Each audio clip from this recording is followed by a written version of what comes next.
Hello and welcome dear student, math के इस lecture में आप सभी का स्वागत है। और बच्चों, आज आपके कॉम्प्लेक्स डिफरेंशिएशन का लेक्चर नंबर 4।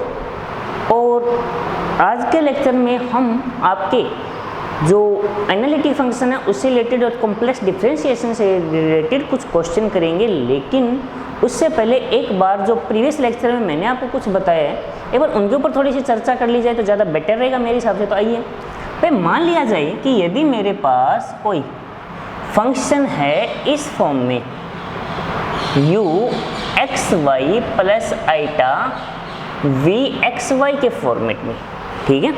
यदि मेरे पास कोई कॉम्प्लेक्स फंक्शन इस तरीके से है तो ये एनालिटिक कब होगा? कि जब ये सी आर इक्वेशन को सेटिस्फाइड कर दे तभी होगा ना। तो क्या होगा वो देखिए। सी आर इक्वेशन होती है डेल, ये कौन सी फॉर्म है इसकी? Cartesian form. ये होता है del u upon del x equal to del v upon del y, ठीक है। और del u upon del y equal to minus del v upon del x. यदि बच्चों कोई भी फंक्शन आपका इस इक्वेशन को सेटिस्फाइड कर देता है तो हम यहाँ पर क्या कहते हैं कि जो दिया गया फंक्शन है वो एनालिटिक है। वो क्या है? एनालिटिक। एनालिटिक यानी विश्लेषिक, ठीक है। एनालिटिक को बच्चों विश्लेषिक, होलोमॉर्फिक, ये जो तीन नाम है वो तीनों के तीनों आपको याद रखने हैं। अब आपको ये याद रखने की वजह क्या है? ये वजह यही है कि आगे क्वेश्चन में कोई भी वर्ड हो सकता है तो आपको दिक्कत नहीं आनी चाहिए। अभी कहीं पे आ गया कि होलोमॉर्फिक है, सिद्ध करो, चक्कर में पड़ जाओ कि होलोमॉर्फिक है क्या। एनालिटिक को ही होलोमॉर्फिक कहते हैं, तो वर्ड याद रखना है बस आपको। फिर स्टूडेंट, यदि आपको याद हो तो एक बहुत ही इम्पोर्टेंट जो हमने प्रीवियस लेक्चर में डिस्कस किया था, लेक्चर नंबर 3 में इस सी आर इक्वेशन को हमने डिस्कस किया था। जो कार्टेशियन फॉर्म है उसको लेक्चर नंबर 2 में डिस्कस किया, और जो पोलर फॉर्म है कंप्लीट लेक्चर नंबर 3 हमारा सिर्फ पोलर फॉर्म के ऊपर था। कैसे होगा वो सिद्ध किया था। तो हमने क्या सिद्ध किया कि वहाँ पे एक्स को भाई आर और थीटा में चेंज कर दिया तो वहाँ पे जो फलन है u वो आर थीटा का बन जाता है और v भी किसका बन जाता है? R theta. क्योंकि आप जानते हो पोलर फॉर्म में x इक्वल टू हम लिखते हैं आर कोस थीटा और y इक्वल टू लिखते हैं आर साइन थीटा। तो आर और थीटा में चेंज कर दिया। तो यहाँ पर हमने लिखा था del u upon del r equal to 1 upon r del v upon del theta, और del v upon del r equal to minus 1 upon r del u upon del theta. या इसको ऐसे भी लिखा जा सकता है del u upon del theta equal to minus r del v upon del r. बाकी याद रखने का तरीका बच्चों मेरे हिसाब से तो ये बेस्ट है। आर जिसका आंशिक तुम कर रहे हो, सामने वाले 1 upon r del u upon del v theta के रिस्पेक्ट में, ठीक है। तो ये तरीका आपको बताया था। और यदि आपको कार्टेशियन इक्वेशन याद हो तो बच्चों एक बार उसके ऊपर आई। जब हमने ये फॉर्मेट सिद्ध किया था इसे, तो मैंने एफ डैश जेड को एक तो ये बनाया था del u upon del x plus iota del v upon del x, कुछ ऐसा। और एक एफ डैश जेड को मैंने ऐसा बनाया था del u upon del u, हाँ सही है, del u upon del y minus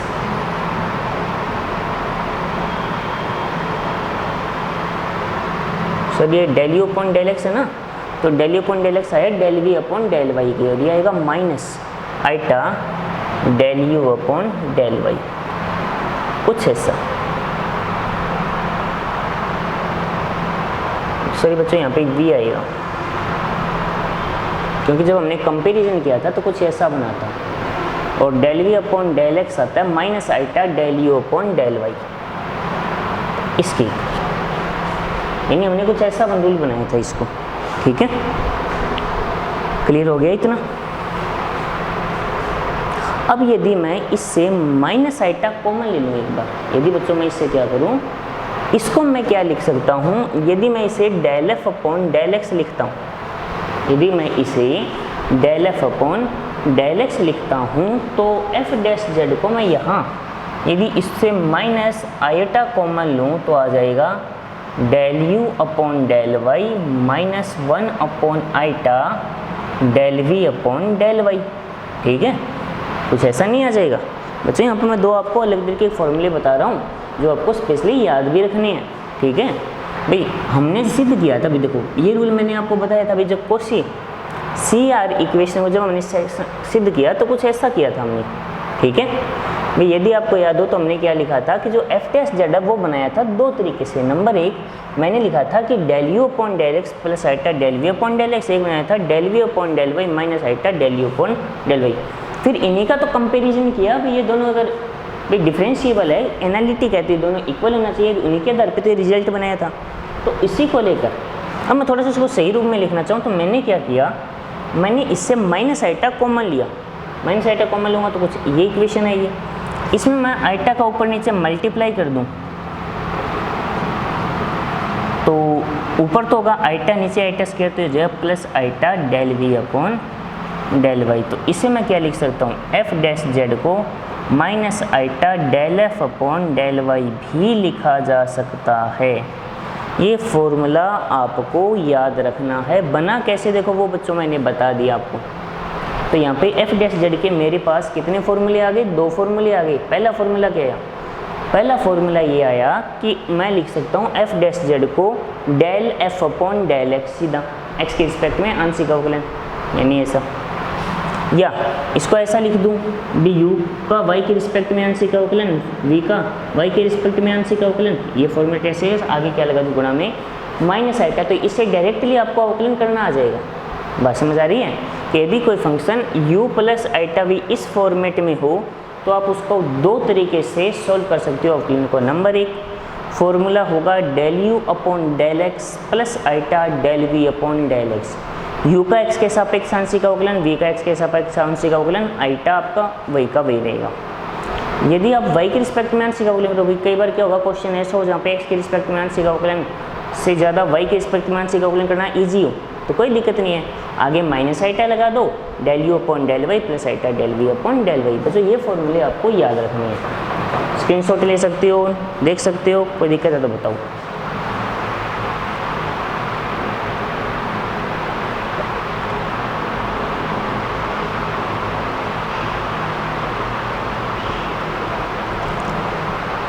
तो डाउट है क्या किसी स्टूडेंट को?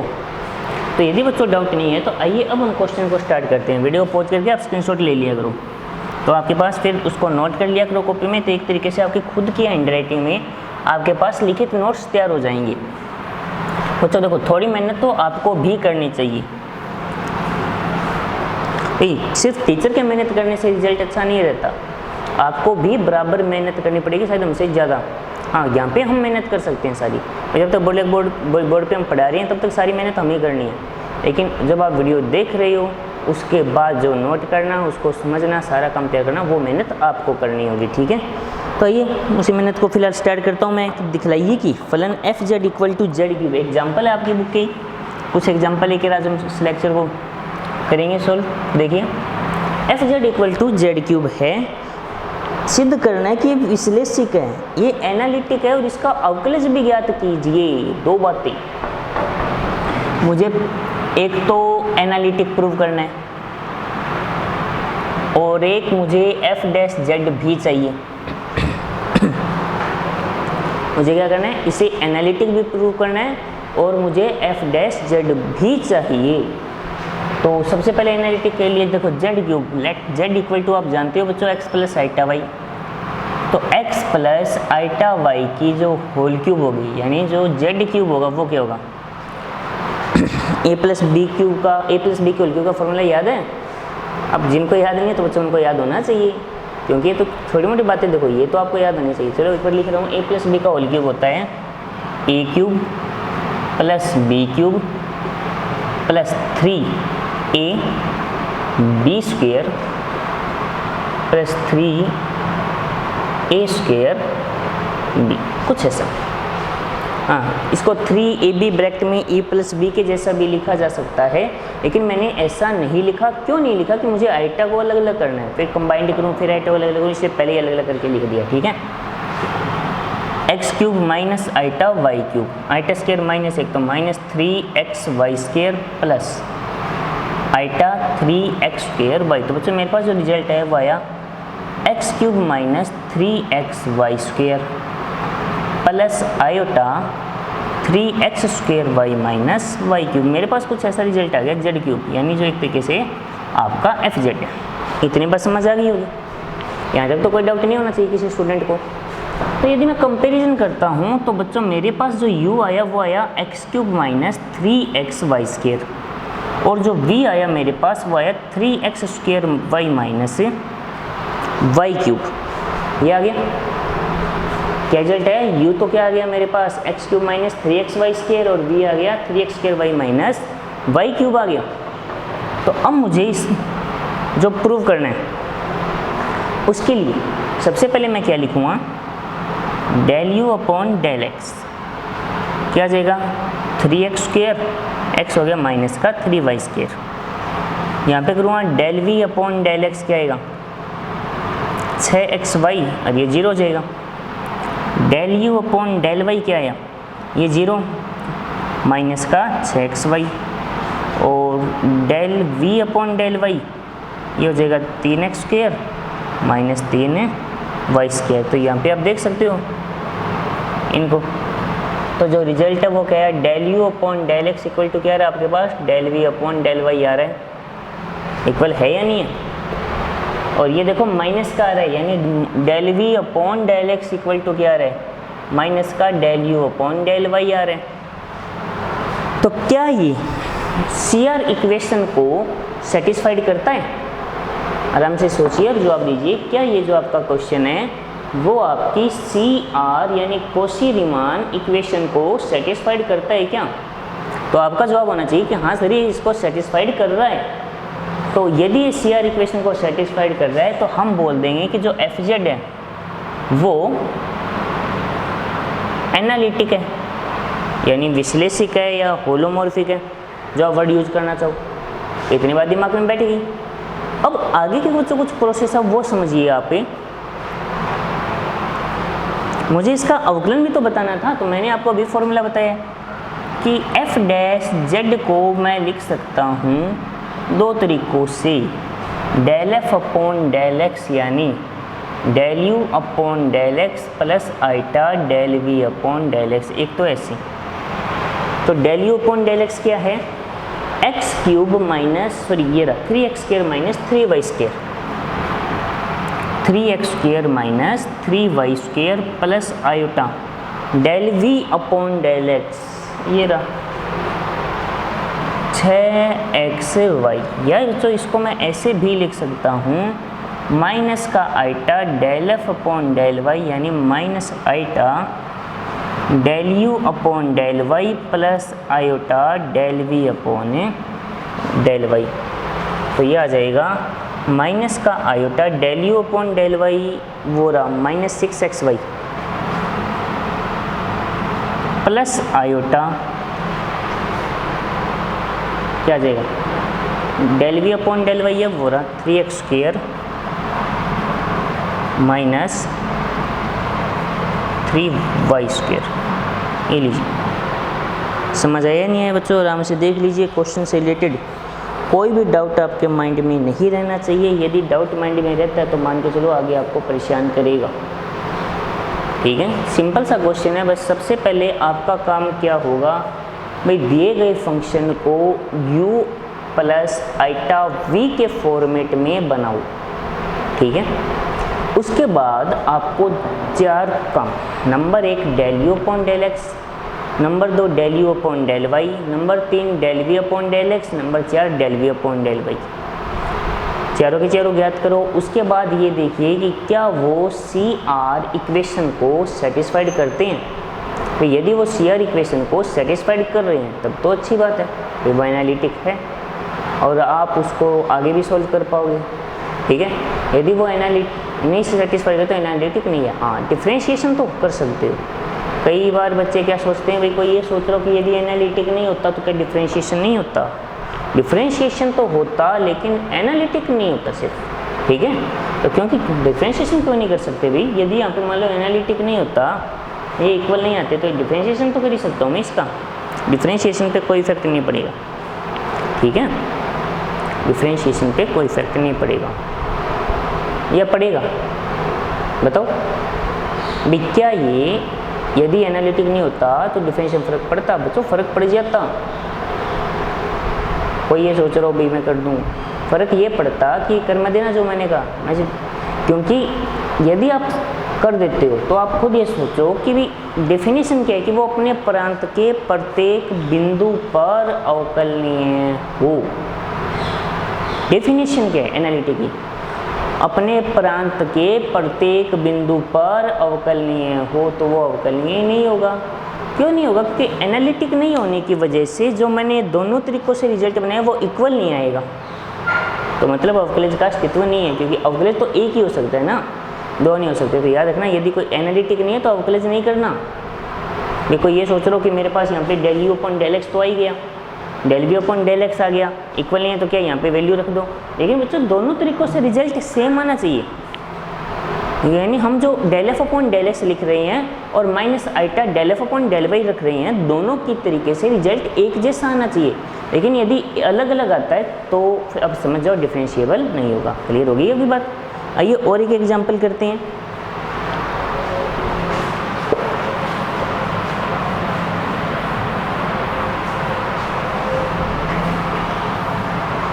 बच्चों आपको फॉर्मूले प्लस डेफिनेशन सारी याद होनी ज़रूरी है, उसका मीनिंग याद होना ज़रूरी है कि यदि आपको डेफिनेशन का अर्थ समझ नहीं आया हुआ होगा तो मान के चलो कि आप क्वेश्चन नहीं कर पाओगे, क्योंकि एनालिटिक हो चाहे कोई भी फंक्शन उसकी डेफिनेशन याद रखना। आगे हमें इस तरह की बहुत सारी बातें और पढ़नी है। एक और ले रहे हैं कि e की पावर z, एग्जाम्पल है आपकी बुक का fz इक्वल टू e की पावर z। अब कुछ बच्चों के माइंड में कन्फ्यूजन क्रिएट हो गया अभी क्वेश्चन को देखते ही, भाई e की पावर z कैसे सोल्व करें। तो स्टूडेंट थोड़ा सा माइंड पे जोर डालो, e की पावर z के जैसा कोई ना कोई क्वेश्चन मैंने आपको पीछे करवाया लेक्चर्स में। यदि आप देखो समझो इसको, तो क्या मैं इसको x की power x plus iota y लिख सकता हूँ? कैसे भी इतना बताइए, क्या z को मैं x प्लस आइटा वाई से रिप्लेस करके इसको e की power x plus iota y लिख दूँ? तो लिखा जा सकता है। इसके बाद ये हो जाएगा e की पावर x डॉट e की पावर आइटा वाई, नहीं हो जाएगा क्या? ये क्या हो जाएगा? e की पावर x डॉट e की पावर आइटा वाई हो जाएगा। ठीक है, तो e की पावर आइटा वाई को मैं क्या लिख सकता हूँ? Cos y plus iota sine y. इसको क्या लिख सकता हूँ? Cos y plus iota sine y. ये हमारा पड़ा हुआ है कौन से फॉर्म में? ये पोलर फॉर्म, आइलर नहीं है, आइलर ये होती है e की पावर आइटा थीटा। ठीक है, तो e की power x cos y plus iota e की पावर x से साइन। तो बच्चों कंपेरिजन करने पर मुझे u तो मिल गया e की पावर x कोस वाई और v मिल गया e की पावर x से साइन वाई। करो solve. Del u upon del x e की पावर x का अवकलन e की power x cos y as it is. Del v upon del x e की पावर x का अवकलन e की power x sine y as it is. Del u upon del y e की power x constant रहेगा, फिर cos y का अवकलन minus का साइन y, और del v upon del y e की power x as it is sine y का अवकलन कोस y। तो आप यदि यहाँ पे ध्यान से देखो तो del u upon del x equal to del v upon del y है, comma del v upon del x equal to minus del u upon del y है या नहीं है? यदि है तो यहाँ से रिजल्ट क्या बन गया? रिजल्ट ये बन गया कि जो आपका फंक्शन है वो CR इक्वेशन को संतुष्ट कर रहा है, यानी सेटिस्फाइड कर रहा है। और यदि ऐसा हो तो हम क्या बोल सकते हैं? हम ये बोल सकते हैं कि जो दिया गया फंक्शन है वो एनालिटिक है, यानी यहाँ से रिजल्ट आ गया fz एनालिटिक है। तो याद रखना मैंने आपको f डैश z के दो फॉर्मूले बताए हैं, del f upon del x equal to minus iota del f upon del y। दोनों में से किसी में भी पुट कर दो, तो मैं यहीं पुट कर रहा हूँ। इसको क्या लिखूँगा? Del u upon del x plus iota del v upon del x। तो del u upon del x कितने? ये रहा e की पावर x कोस y,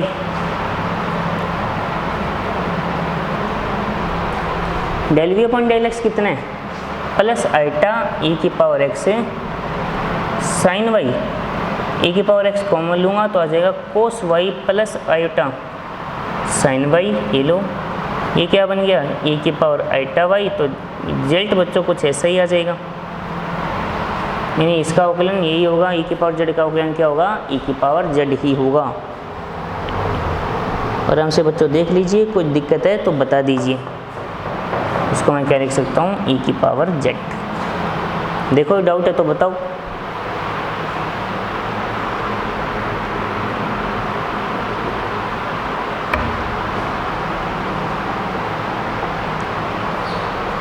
बोलिए बच्चों, कोई डाउट है क्या क्वेश्चन से रिलेटेड? यदि डाउट क्लियर है, कोई दिक्कत नहीं है तो आगे बढ़ें। तो एक क्वेश्चन है बच्चों आगे का, मैं और सोल्व करवा रहा हूँ आपको। एक मेथड बताना ज़रूरी है जिसके लिए,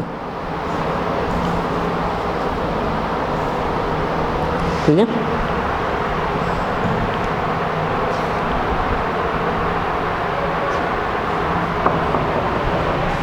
एक क्वेश्चन और है जिसे हम सोल्व कर रहे हैं इस लेक्चर में, आगे का ही है, बाकी क्वेश्चन नेक्स्ट लेक्चर में करेंगे। देखिए इस जो क्वेश्चन को करने का तरीका समझना है। क्वेश्चन क्या है कि हमारे पास कोई फंक्शन दिया गया है कि एफ जेड